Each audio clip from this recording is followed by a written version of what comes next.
Hi everyone, Tom Parks here with Annex Wealth Management's What's That? What is the supply chain?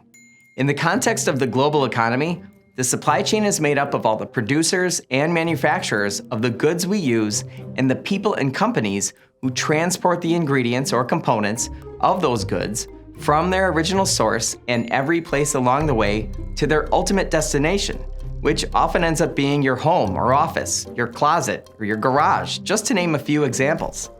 For people who live in the United States, our supply chain has been so consistently reliable for so many years that most of us don't really think about it on a daily basis.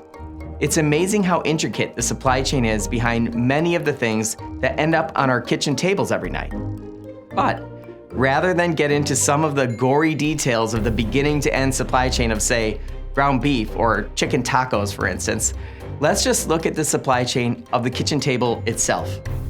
The table in my dining room has a wood top and steel legs.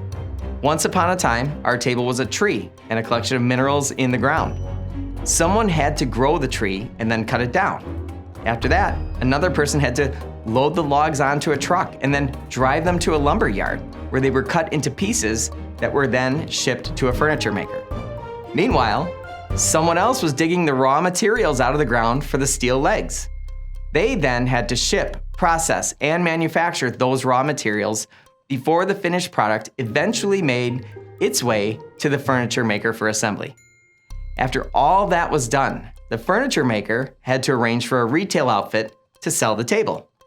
At each step of that process, countless other people were involved in the chain of supplies.